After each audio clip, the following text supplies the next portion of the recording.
pessoal, sejam bem-vindos ao canal. E no vídeo de hoje nós vamos trabalhar a parte de cinemática, voltada para o movimento retilíneo uniforme. Então esse é um dos assuntos mais vistos, até porque ele é um assunto que a gente vê bem no ensino médio, e ele cai em todas as provas, né? Não tem nenhuma prova de física, seja ela de nível fundamental, de nível médio, de nível superior, que não tenha uma questão de cinemática. Então esse assunto ele é um dos principais, a gente precisa saber com propriedade, e hoje nós vamos iniciar o movimento retilíneo uniforme. Então vamos lá. Primeiro, ele é simbolizado por MRU, justamente para identificar que é o movimento retilíneo uniforme, e todas as letrinhas ele têm um significado. Então o M é justamente para indicar que nós estamos estudando um movimento. O R, que significa retilíneo, é para indicar a trajetória. Então nós temos a trajetória reta, digamos assim, né? Em linha reta, retilínea. Só que, um detalhe importante, muitos exercícios, eles não vão te dizer que a trajetória, ela é retilínea, tá? Mas mesmo que o exercício não falar que a trajetória é retilínea, se o exercício também não falar que ela é um outro tipo de trajetória, a gente vai considerar o movimento retilíneo, seja ele uniforme ou uniformemente variado. Então a gente vai ver isso muito nos exercícios. Os exercícios já partem achando que o aluno já tem que considerar que é um movimento retilíneo e só dão as informações para a gente identificar se é uniforme ou uniformemente variado. Então aqui o U, ele quer dizer que o movimento é uniforme, e quando a gente utiliza essa palavra uniforme, a gente quer dizer que não muda, a gente quer dizer que é constante. E no movimento retilíneo uniforme, o que é constante? É a velocidade. Então nós temos uma velocidade que não varia. Eu sempre falo para os meus alunos, na prática, isso é bem impossível, né? Se a gente está dentro de um carro, de um ônibus, é muito difícil a gente conseguir manter exatamente a mesma velocidade, porque existem outros parâmetros que vão influenciar. Porém, no estudo da cinemática, a gente desconsidera muitos parâmetros. A gente desconsidera o atrito, a gente desconsidera a resistência do ar. Então, a gente considera uma situação perfeita, onde, considerando que um objeto possui uma certa velocidade, ele vai permanecer para sempre com aquela velocidade, a não ser que uma força atue sobre ele, causando uma alteração nessa velocidade, o que a gente vê mais à frente na parte de dinâmica. Então vamos lá. Se essa velocidade é constante, como que eu calculo essa velocidade? Então a gente parte do básico. A gente calcula essa velocidade através da distância percorrida pelo tempo.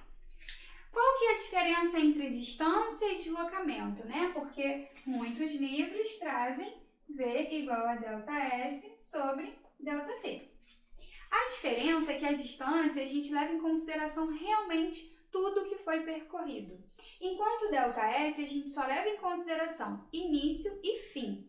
Então, se a gente tiver um movimento onde o objeto vai e volta, então eu saio da minha cidade, vou ao Rio de Janeiro, mas retorno para Araruama. Então, a distância é tudo que eu percorri, o quanto eu andei de São Pedro para o Rio de Janeiro e o quanto eu andei do Rio de Janeiro para Araruama. O deslocamento não, ele considera início e fim. Eu estou no início em São Pedro e no fim em Araruama. Então, ele só vai analisar a distância entre essas duas cidades. Então, essa diferença só ocorre no movimento retilíneo nesses casos, onde o objeto vai e volta. Então, tem algumas questões, são poucas, mas algumas questões que abordam isso, mas na maioria delas a distância é igual ao deslocamento. E aí, o que as provas elas vão testando na gente, principalmente a prova da IAM, é a questão das unidades. Então, a gente precisa lembrar que se a gente utilizar essa distância em metro, nós precisamos utilizar o tempo em segundos. Se vamos utilizar em quilômetro, precisamos utilizar o tempo em hora. E para a gente passar de um para o outro, é aquele número que a gente precisa lembrar, que é o 3,6.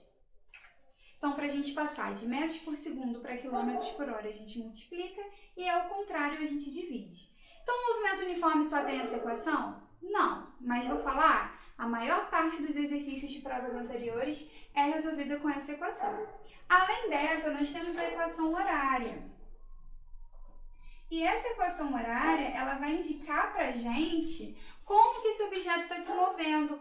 Ou seja, além de eu ter o valor da velocidade, que é importante para eu entender o movimento de um objeto, eu tenho também a sua posição inicial, então eu sei de onde ele partiu. Então, a equação horária ela é a posição inicial, da onde esse objeto está partindo, mais a velocidade, que significa o quê? O quanto que esse objeto se move por segundo. São 10 metros? São 20 metros? E justamente vezes o tempo, porque se ele se move 20 metros por segundo e ele andou durante 20 segundos, é só multiplicar que eu consigo obter o deslocamento, eu consigo obter a distância, que somada à posição inicial eu consigo achar onde esse objeto está no fim. Então, por isso que é a equação horária, porque se eu souber o horário, se eu souber o tempo que esse objeto está se movendo, eu consigo identificar onde ele se encontra no final. Então, em termos de equação, o movimento uniforme tem essas duas. Porém, existem algumas questões que são aquelas questões que utilizam pontes, onde para o objeto atravessar uma ponte, atravessar um túnel, a gente precisa lembrar que ele precisa percorrer o tamanho desse túnel, dessa ponte, mais o próprio tamanho para que ele se retire de dentro desse lugar. Os exercícios de pontos de encontro, que a gente consegue resolver tanto através da velocidade, utilizando velocidade relativa, quanto através da equação horária. Porque se eles se encontram, eles estão no mesmo ponto, no mesmo tempo. Então, existem muitas aplicações, mas essas aplicações, elas são mais comuns de cair em outras provas. Na prova de aprendiz, quando cai movimento uniforme, costuma se basear entre essas duas equações. Então, a gente precisa lembrar e, além disso, estar atento nas unidades. Beleza, pessoal? Espero que vocês tenham gostado do vídeo. Não esqueçam de se inscrever no canal, curtir e compartilhar.